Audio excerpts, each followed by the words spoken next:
प्रहार को भगवान शंकर ने क्यों नहीं देखा, जबकि धनुष नहीं करता? ये विचारी विषय। तो इसके मूल में विद्वानों ने उत्तर दिया कि जिस भावी में भगवान की सत्ता होती है, भगवान की इच्छा होती है, उस भावी को भगवान शंकर मेटते नहीं है, बल्कि विचार करते हैं। हर इच्छा भावी बलवाना तो हृदय विचारक सम्मुख जाना।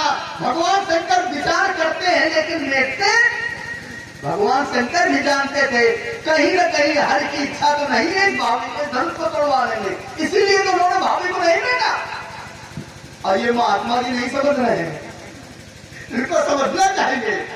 धनुष टूट गया, विरोध नहीं करना। आपने कहा भगवान शंकर के ऊपर भी जब आघात हुआ, चोट पहुंचाई गई, तो भगवान शंकर भी क्रोधित हुए। इसका एक बहुत सूक्ष्म दर्शन दे दूं, बहुत महीन बात। जिस समय कामदेव ने अपने बाण छोड़े, छाड़े विषम विशिख कहां लगे? उड़ लागे। ये उड़ क्या है? भगवान शंकर के हृदय में कौन बैठा? भगवान शंकर का अपघात किया जाता तो सत्य मानिए मिथिला के दोनों भगवान शंकर कामदेव को न चलाते। कामदेव से भूल क्या हुई? कामदेव से भूल ये हुई कि जिस समय बाण छोड़े कामदेव ने, तो बाण कहां मारे?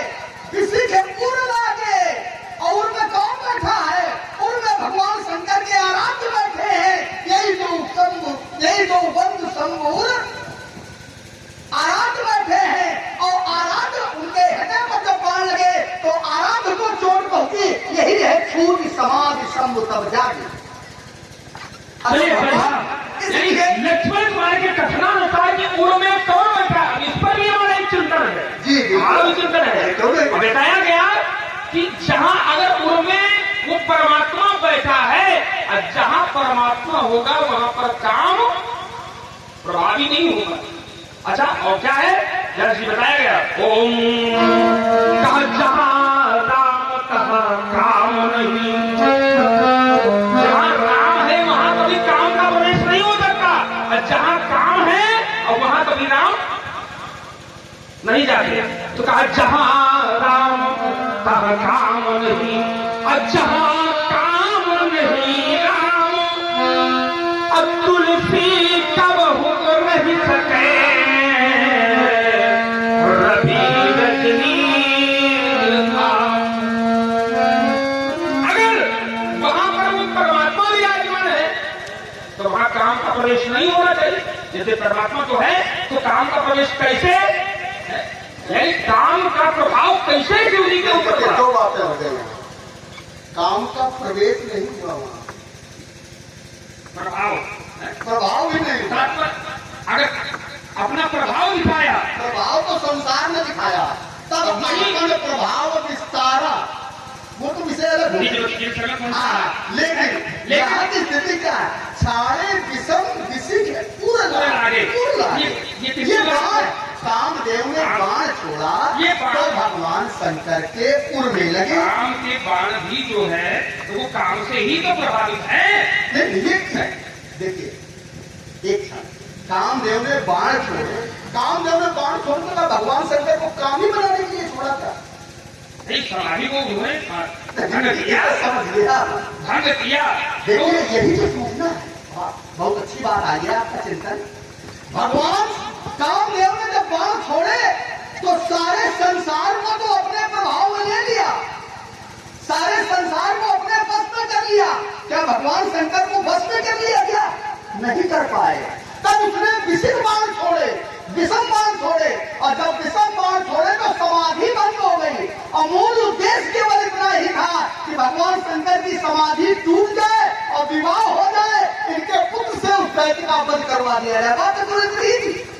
और यहाँ पर देखिए अर्धालिका कहती है छाड़े विषम विशिख उड़ लागे। तो परिणाम क्या हुआ? क्या भगवान शंकर कामी हो गए? क्या न छूट की समान शंभु तब जागे, समाज छूट गई। अच्छा, समाज में जब होता है, कोई भी जीव हो, चाहे कोई भी प्राणी हो, चाहे कोई भक्त हो, कोई योगी हो, समाज में जब होता है तो भगवान का ही तो ध्यान करता है। तैल धारा जिसका जीवन हो जाता सुगंधा सोन पदवी ब्रह्मरंग महासाय प्रसारण सामधी का मध्य मार्ग से का। तो भगवान शंकर की समाधि टूटी, फिर क्रोध आ गया और भगवान शंकर ने कामदेव को जला दिया। क्यों? क्योंकि वो तपस्या में थे, समाज में हमारी समाधि भंग हुई है, भगवान के ध्यान से हमको हटाया गया है, इसलिए कामदेव को जलाया। बात केवल इतनी है और कोई बात नहीं है। और भगवान शंकर के ऊपर काम का प्रभाव नहीं हो सकता है, इसलिए तो काम आए। ये काम एक होता है स्वभाव, दूसरा होता है प्रभाव। हर व्यक्ति का अपना अपना बल होता है। वो बाणों या तो अपने वो बाणों का बल दिखाए तो भी वो प्रभाव कहलाएगा। प्रभाव का तात्पर्य ये नहीं होता कि काम के वश में हो चुका। ये प्रभाव अलग है, स्वभाव अलग है। स्वभाव और प्रभाव अलग अलग है। और कभी कभी स्वभाव में ही प्रभाव छुपा होता है। स्वभाव के बाद प्रभाव होता है, पहले स्वभाव और बाद में प्रभाव। तो ये स्वभाव का अगर देखा जाए तो जब उसने अपने बाण को छोड़ा तो बाणों का ही तो प्रभाव था, तभी तो छोटी समाधि। आपने कहा काम का प्रभाव था। अच्छा ये बाण किसने काम काम एक व्यक्ति है या देवता है, कुछ भी मान लें आप। और बाण किसके हैं? वो काम जैसे ये परत आपका है और आप है, तो आप परत देख के हमारे ऊपर मार दें तो परत ऊपर गुलाम थोड़ी ना है, परत परत तो है। अगर जो परत फेंक कर मारा जाए तो वो मारेगा तो अपने प्रभाव से परशुराम मारेंगे। हाँ ये ठीक है, प्रभाव नहीं तो मारेंगे, बस यही है। अच्छा बस सब तो वही है। बात लक्ष्मण कुमार की भी है, हमारी भी है, बस समझने का थोड़ा सा अंतर है। वो अपनी बात को बोल रहे हैं, हम अपनी बात को बोल रहे हैं, बात वही है जी। तो तात्पर्य है, हमारा कहने का तात्पर्य था कि वहां पर काम का प्रभाव ये जो हुआ शिव जी के प्रति, भगवान शंकर के प्रति, वो नहीं होना चाहिए, क्योंकि वहां पर आत्मा है। वो कैसे? अच्छा, छूटना और टूटना दो शब्द है।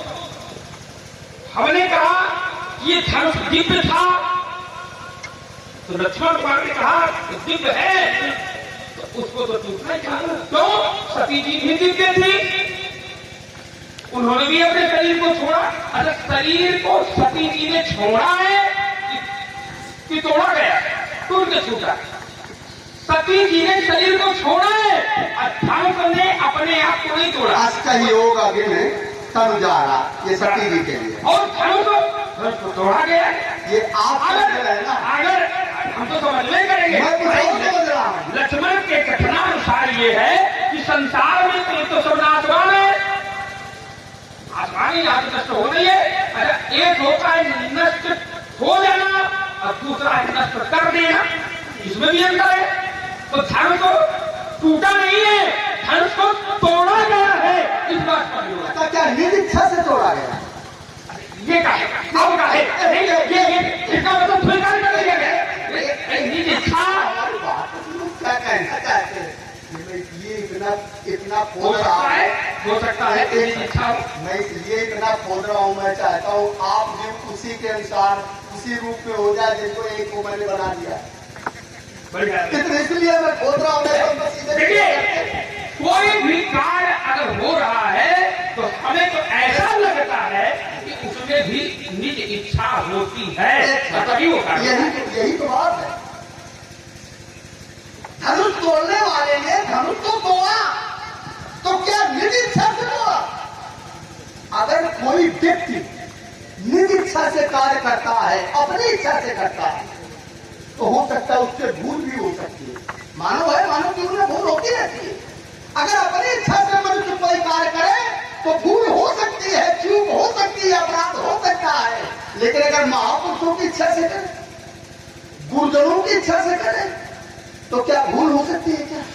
और देखिए, धनुष तोड़ने वाले ने तोड़ा, लेकिन किसकी आज्ञा से तोड़ा? उठाओ भंजाऊ भाव चापा और मेटाऊ तात जनक, उठ करके भगवान शंकर के धनुष को तोड़ो, ये गुरु जी ने आज्ञा दी। अच्छा ये बताओ, गुरु जी की आज्ञा का पालन करना चाहिए कि नहीं करना चाहिए? आप लोग बताओ। करना चाहिए। देखिए कहते सिद्धांत भी बता रहे हैं, माँ पिता गुरु प्रभु कहवानी और पुनः विचार करी सुख जानी। तो उसने धनुष तोड़ने वाले ने धनुष तोड़ा, लेकिन गुरु की आज्ञा से तोड़ा। और सत्य मानिए, अगर भगवान शंकर आज आपको आज्ञा दे, भगवान शंकर ने आज्ञा दी होती कि जाओ धनुष तोड़ने वाले को मार दो, तो मैं आपकी परिक्रमा लगाता। और आप निज इच्छा से विरोध कर रहे हो, इसलिए मैं आपके विरोध में हूं, क्योंकि आप शास्त्र का पालन न करके निज इच्छा से कार्य कर रहे हैं, इसलिए आपका ये विरोध। कभी कभी ऐसा होता है कि अगर हमारे गुरु के प्रति कोई ऐसा कार्य हो रहा है तो अगर वो अनैतिक लगता है तो वहां गुरु या पिता के आज्ञा की प्रतीक्षा नहीं करना चाहिए। इसका भी प्रमाण मैंने पहले पृष्ठभूमि में दे चुका हूँ। जैसे नंदी ने विरोध किया था, वो आज्ञा के लिए वे बैठे रहे कि भगवान शंकर मुझे आज्ञा दे तब मैं जाकर विरोध करूं ना, वहां आज्ञा की कोई आवश्यकता नहीं। और लक्ष्मण ने कहा कि थानों निज इच्छा से तोड़ा कि किसी की आज्ञा। अच्छा ठीक है, एक गुरु ने कहा कि तोड़ दो तो तोड़ दिया, और दूसरा कह रहा है बता दो तो बता दो। मतलब कि जहाँ होना है वो वाले गुरु जी के आज्ञा का पालन कर लो और दूसरे के न करो। ये बात ठीक है आपकी। और हमें तो ऐसा लगता है कि वहां भी उसकी इच्छा थी। और कैसे ऐसी बताया गया,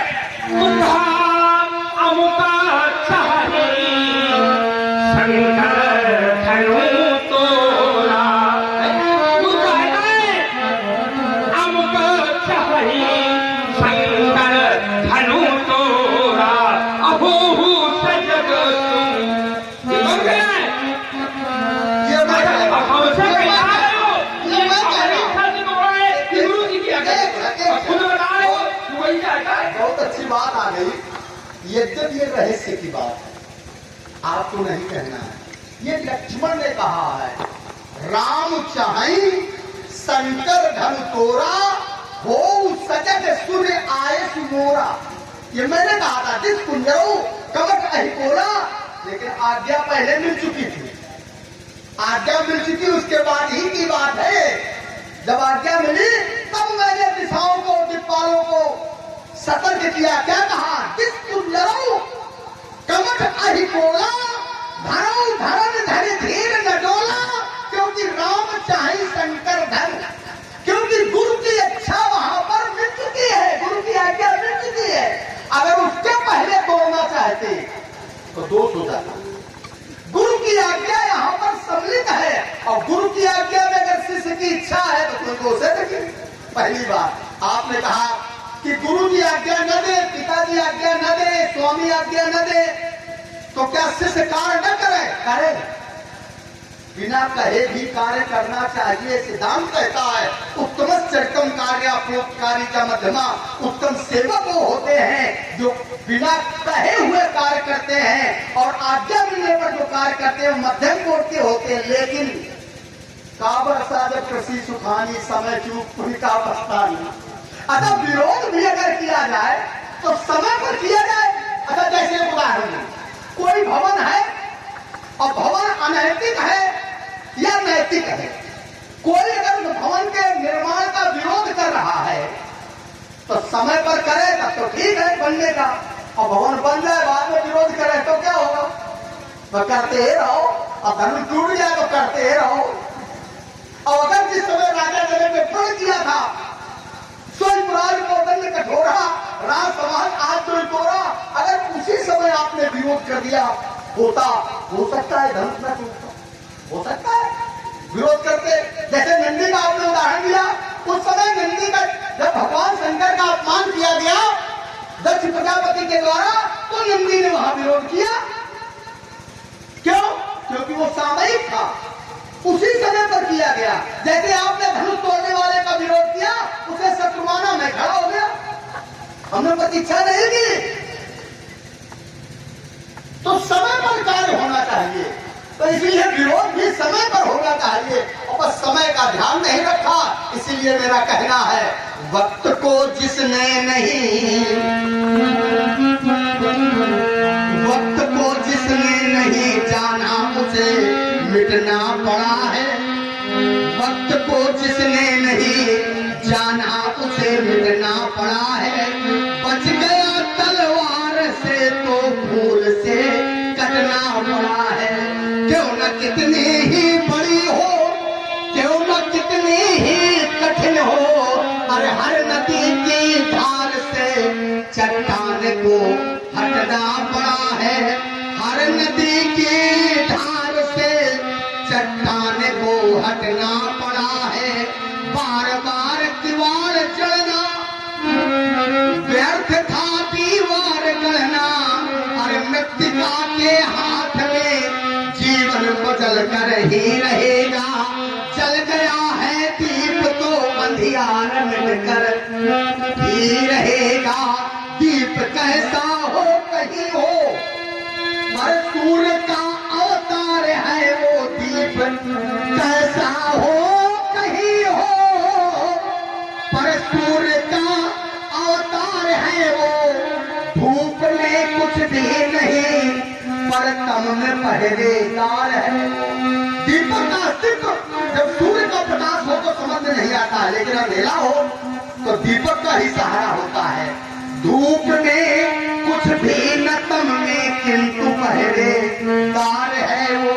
दूर से तो एक ही बस फूंक का वो है तमाशा, उसका अस्तित्व कितना है, एक फूंक मारो अस्तित्व समाप्त। दूर से तो एक ही बस फूंक का वो है तमाशा, पर देह से छू जाए तो वो विप्लवी अंगार है वो। देह से छू जाए तो बस विप्लवी अंगार है वो। उड़ रही लव को न रोको, सूर्य के रथ को न टोको। जग गया इंसान तो जीवन मचल कर ही रहेगा। जल गया है दीप तो अंधियार मिट कर, ये अंधियार मिट जाएगा। कौन सा अंधियार? ये अंधेरा। ये अंधियार